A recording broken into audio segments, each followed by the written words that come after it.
Hey everybody, the Real Behemoth here, back again with another video of Heroes of History. So today we're going to be talking about the China event that was released today. This is similar to the Egypt event, except it is far more free-to-play friendly here. Typically you're going to see these crates rushing pretty heavily. Now, I just expanded these spaces here just now, so we're going to go ahead and build some more small homes. But the strategy in this event is to max out your research as fast as you can. So you're going to want to build as many small homes as you possibly can because they do give the best production value compared to small and medium homes. Medium homes are going to be utilized after your research is done. So once your research is done, you're going to stack your medium homes instead of your small homes. And the reason being you get more workers for doing so, which means you'll have more space for, the thread processors, the workshops. You're going to have more workshops that you're going to be able to build. So yeah, you're going to have the silk workshop. You're going to have the clay workshop, or the clay processor, sorry. And then you are also going to have another one, which is the porcelain workshop that you unlock later on in research. So you stack small homes to begin with. They do take up 1 by 1 space, right? So a medium home is going to take up a 4 by 4, which is the same as having 4 small homes, except each small home you're only going to have 1 worker that you're going to be getting out of it, versus the medium homes you're going to get 5 workers. So again, you're going to want to push these small homes as high as you possibly can, as fast as you can, so that you can go ahead and push your research. Typically, research should be finished in about 2 days' time if you're going to be keeping a good pace. I'm kind of behind pace right now, so I'm going to catch up here. And then you're going to have your medium homes later on after research is completed, again, so you have more workers for your workshops and your rice farms, etc. Now, to begin with, you're going to be starting out in this little section here, and then you're going to be pushing your way down to this moth glade on the bottom left. And then afterwards, you're going to want to be repairing the bridge. Honestly, I would recommend repairing the bridge first because it does take quite a bit of time. And as your land expansions continue, you're going to want to push to this bottom moth glade, which they call the south moth glade. I'm pushing up to this next bridge here now, and then I'm going to be pushing to the right here for this next moth glade.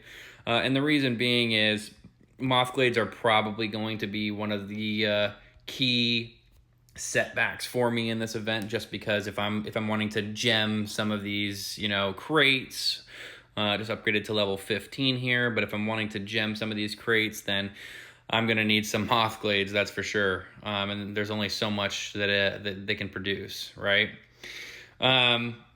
Yeah, so I mean, this event is far more free-to-play friendly. You're going to see people skyrocketing in these in these tiers here. I believe they finish around 1,700 for top 1%, something along those lines, whereas Egypt was far less.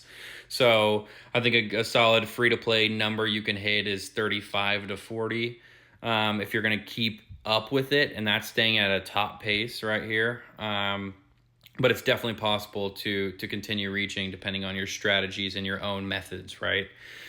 So this is the China event, similar to Egypt event. There may be other events like these coming down the line. I believe there would be a rotation of 4 of them, but I may not be correct on that, so do not quote me on that. Now, in addition to this event, you have your Chinese time portal. Now, people ask a few questions pretty consistently about these events. Number 1, does your land expansions, if you're going to be using premium land expansions, do your buildings stay there? The answer is no. It resets every single time the event comes back around. So do not expect to see all of these buildings that you've built and all of these of the buildings you've rushed with gems. Don't think that you're going to see them again, because you definitely are not. The next question that we typically get is, how about pulls? Should I save my pulls? The answer is, if you would like to, you absolutely can. Now, there's a specific antimatter that you get from this event and for this event alone.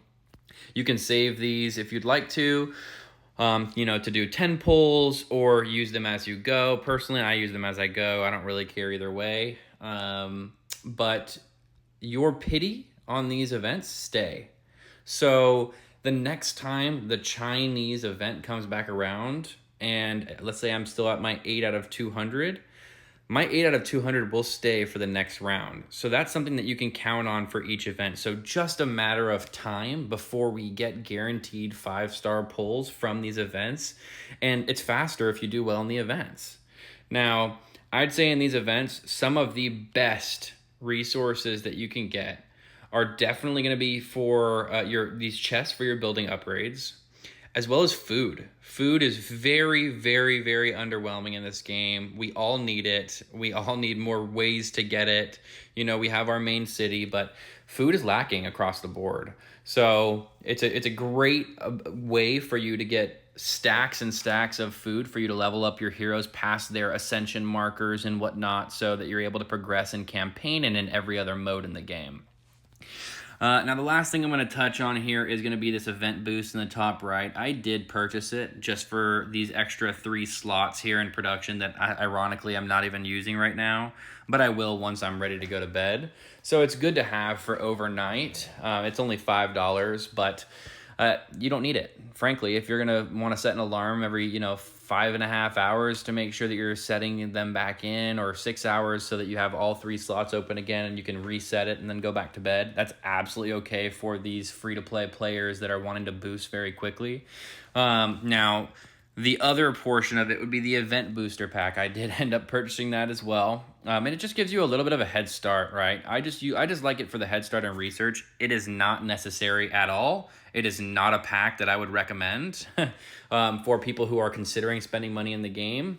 I would definitely spend it on those main few bundles here for Stam, or for these weekly offers is really what I would recommend.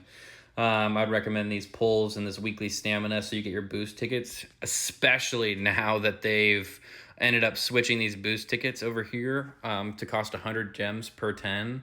Now you can still get it in the season pass that they released, but it's few and far between, and it's nice to just have in your pocket. So let me know if you have any questions or comments, and I'm happy to respond to anybody that has any questions. Feel free to reach out to me on Discord at The Real Behemoth, and have a good one.